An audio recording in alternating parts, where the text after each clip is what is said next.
जय श्री कृष्णा। आपका आपके अपने ठाकुर जी के इस कंचन मोहन राधे चैनल में बहुत बहुत स्वागत है।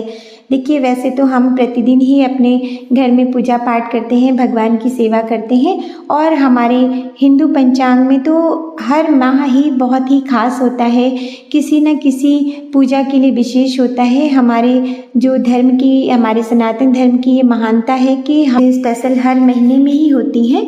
और आषाढ़ माह प्रारंभ हो गया है, तो आषाढ़ में हम किस प्रकार से अपने ठाकुर जी की सेवा करते हैं उसका वीडियो आपके साथ शेयर कर रहे हैं। देखिए, हम अपने घर में लगे हुए पौधों से फूल तोड़ते हैं। ये हमारे ठाकुर जी का प्यारा सा गार्डन है और हमने यहाँ पर बेलपत्र और शमी दल का भी पौधा लगा रखा है। तो देखिए, हम शमी दल पत्र तोड़ रहे हैं। इस माह भगवान शंकर पर बेलपत्र और शमी दल पत्र अवश्य चढ़ाना चाहिए, इसका बहुत ही शुभ फल प्राप्त होता है।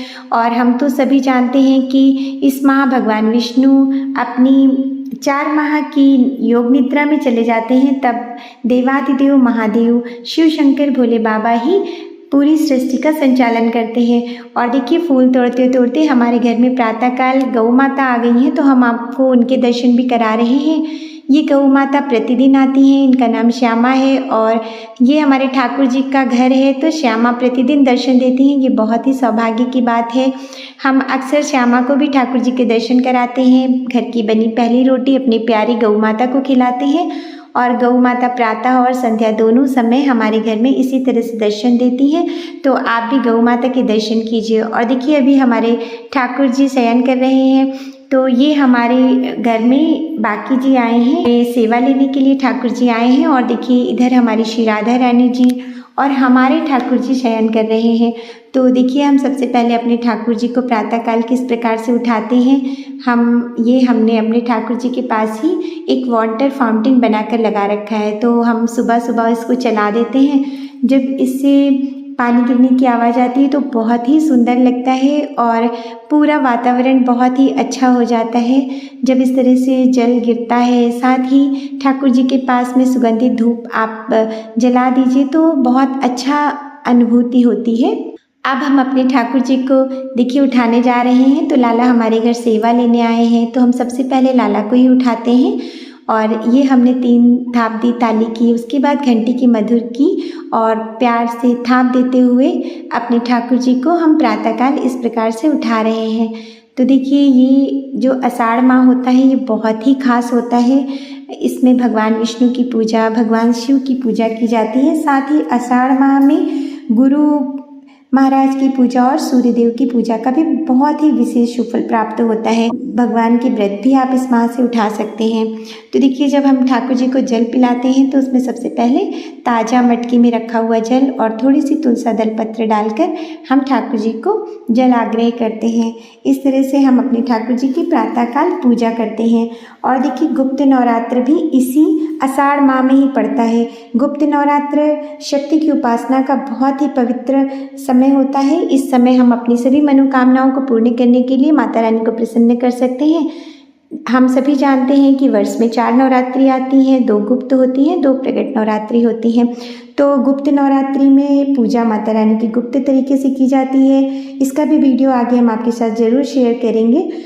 आप माता रानी को प्रसन्न करने के लिए गुप्त नवरात्रि में अपनी सभी मनोकामनाओं की पूर्ति हेतु इस माह आप पूजा पाठ अवश्य करें। और देखिए, ये तो हम सभी जानते हैं कि भगवान विष्णु के 4 माह तक योग निद्रा में चले जाते हैं, तो इस समय पूरी सृष्टि का संचालन देवादिदेव महादेव शिव शंकर भोले बाबा के हाथों में आ जाता है। और देखिए, जब भगवान विष्णु योग निद्रा में चले जाते हैं तब कोई भी शुभ कार्य नहीं किए जाते, चाहे वो जनेऊ हो, मुंडन संस्कार हो, विवाह आदि हो। क्योंकि हम कोई भी कार्य अपने जीवन में करते हैं तो हम सभी चाहते हैं कि उसका शुभ फल हमें प्राप्त हो।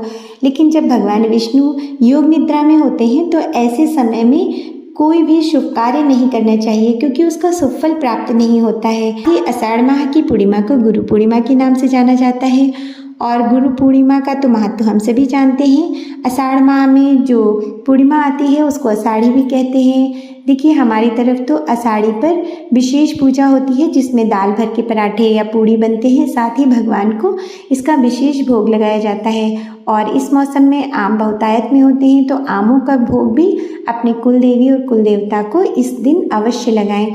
और हमारे यहाँ तो देखिए दाल की जो पूड़ी होती है उसका ही भोग अपनी कुल देवी और कुल देवता के निमित्त लगाया जाता है। आषाढ़ माह बहुत ही खास होता है भगवान शिव शंकर बाबा की पूजा करने के लिए, क्योंकि उनके ही संचालन में ये बाकी का समय रहता है। तो भोले बाबा को प्रसन्न करने का, उनकी कृपा प्राप्ति करने का बहुत ही अच्छा माह होता है, सुंदर समय होता है, जब हम भोले बाबा पर ऐसे पूजा करके जल चढ़ाकर हम उनको प्रसन्न कर सकते हैं। इस माह हर तरफ हरियाली होने लगती है, वर्षा ऋतु प्रारंभ हो चुकी होती है, तो भोले बाबा के प्रिय फूल, बेलपत्र और साथ ही शमी दल पत्र बहुत आसानी से मिल जाते हैं। तो देखिए हमारे लाला उठ चुके हैं। अब हमने अपने ठाकुर जी को स्नान कराने के लिए एक पात्र में गुलाब जल, गंगा जल और इस थोड़े से पुष्प और गुलाब की पंखुड़ियाँ डालकर हम अपने ठाकुर जी को स्नान करा रहे हैं। थोड़ी देर के लिए हम ठाकुर जी को इसमें ही विराजित कर देते हैं और ये बहुत अच्छा लगता है हमारे ठाकुर जी को। हमको भी उनको इस तरह से स्नान कराना बहुत अच्छा लगता है। ये हमारे ठाकुर जी को जल क्रीड़ा पसंद है और इस माह आप ठाकुर जी की गुलाब के इत्र से मालिश कर सकते हैं और जितना अधिक हो ठाकुर जी के पास सुगंधित चीज़ें रखें। ठाकुर जी को इस तरह की सेवा बहुत ही प्रिय लगती है। हम अपनी श्री राधा रानी जी का भी इसी प्रकार से स्नान करवाते हैं कि इस माह जगन्नाथपुरी में जगन्नाथ यात्रा भी निकाली जाती है। और भगवान विष्णु के साथ साथ माता लक्ष्मी की पूजा अवश्य करें। देखिए धन धान्य तो हम सभी चाहते हैं, अपने जीवन में हर प्रकार से उन्नति को प्राप्त करने के लिए हमें अपनी आध्यात्मिक उन्नति भी उसी प्रकार से करनी चाहिए। तो जो ये आषाढ़ का माह होता है ये आध्यात्मिक उन्नति और दिव्य आशीर्वादों को प्राप्त करने का भी बहुत सुंदर समय होता है। सूर्य भगवान को प्रसन्न करने के लिए उनको जल अर्पित करें। आषाढ़ माह में सात्विक आहार लेना चाहिए। यदि संभव हो तो बैंगन, मसूर की दाल, गोभी, लहसुन, प्याज इनका भी सेवन ना करें।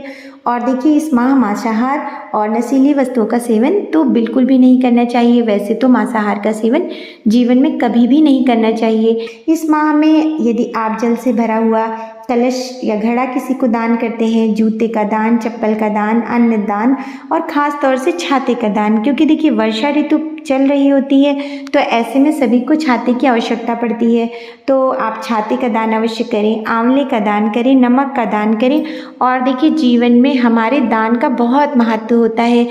कोई भी शुभ कार्य जब हम अपने जीवन में करते हैं तो उसका जो फल है वो हमको अवश्य मिलता है। जब माता पिता के द्वारा कोई भी शुभ कार्य किया जाता है तो उसका फल उनकी संतान को अवश्य प्राप्त होता है।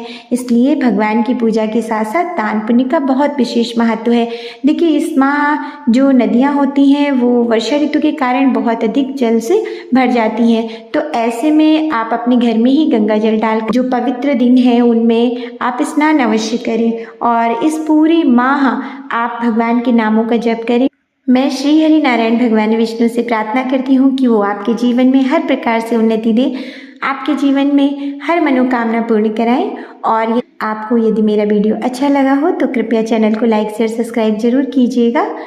जय जय श्री हरि, जय जय श्री राधे।